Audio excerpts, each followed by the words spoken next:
சங்கீதம் 32:5 நான் என் அக்கிரமத்தை மறைக்காமல் என் பாவத்தை உமக்கு அறிவித்தேன். என் மீறுதல்களை கர்த்தருக்கு அறிக்கையிடுவேன் என்றேன். கர்த்தர் என் பாவத்தை மன்னித்தீர். இதற்காக சகாயம் கிடைக்கும் காலத்தில் பக்தியுள்ளவன் எவனும் உம்மை நோக்கி விண்ணப்பம் செய்வான். அப்பொழுது மிகுந்த ஜலப்பிரவாகம் வந்தாலும் அது அவனை அணுகாது. இன்றைக்கி இந்த வசனத்தை நீங்கள் கேட்டுக்கிட்டீங்க அப்படின்னா உங்களுடைய வாழ்க்கையில் பாவம் செஞ்சுருக்கலாம், அக்கிரமம் செஞ்சுருக்கலாம், மீறுதல்கள் செஞ்சுருக்கலாம். அதை நீங்கள் மறைச்சி கர்த்தர் இடத்துலேருந்து நீங்கள் அதை அறிக்கையிடாமல் உங்களுடைய வாழ்க்கையில் சந்தோஷமாக இருக்கலாம் அப்படின்னு நினச்சிக்கிட்டு இருக்கலாம். நீங்கள் நினைக்கலாம் அதென்ன அக்கிரமம், பாவம், மீறுதல்கள் எல்லாமே ஒன்று தானே அப்படின்னு நினைக்கலாம். அக்கிரமம் அப்படிங்கிறது மற்றவங்களுக்கு நம்ம செய்கிறது. பாவம்ங்கிறது நமக்கு நாமளே நம்மளோட உடலை கெடுத்துக்கிறதுக்கு ஏதோ ஒரு கெட்ட பழக்கத்தை செய்கிறது.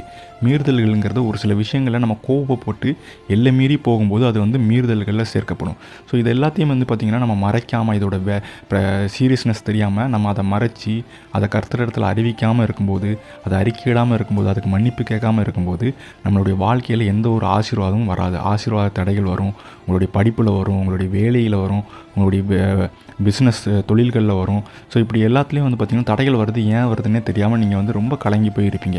இன்றைக்கி உங்களுடைய பாவத்தையும் உங்களுடைய மீறுதல்களையும் உங்களுடைய அக்கிரமத்தையும் நீங்கள் கர்த்தர் இடத்துல மறைக்காமல் அறிக்கையிடும்போது, அதுக்காக மன்னிப்பு கேட்கும்போது கர்த்தர் என்ன சொல்கிறாரு?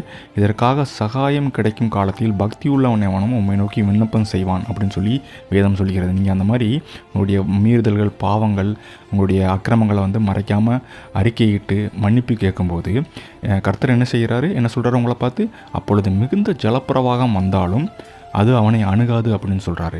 ஸோ எவ்வளோ பாவங்கள் நீங்கள் பண்ணியிருந்தாலும், மீறுதல்கள், அக்கிரமங்கள் பண்ணியிருந்தாலும் அதுக்கு மனம் உடைந்து மனசு வருத்தப்பட்டு நீங்கள் அதை மறைக்காமல் கர்த்தர் இடத்துல அறிக்கையிட்டு கண்ணீரோட மன்னிப்பு கேட்டு இனிமேல் இதை நான் பண்ண மாட்டேன்னு சொல்லும்போது உங்களுடைய வாழ்க்கையில் எல்லாமே வெற்றியாக மாறும். இன்னையிலேருந்து பார்த்தீங்கன்னா நீங்கள் உங்களுடைய பாவங்களையும் அக்கிரமங்களையும் மீறுதல்களையும் விட்டு வெளியே நீங்கள் கர்த்தர் இடத்துல என்னச்சுன்னா மன்னிப்பு கேட்டு உங்களுடைய ஆசீர்வாதங்களை நீங்கள் பெற்றுக்கொள்ளணும். ஆமேன்.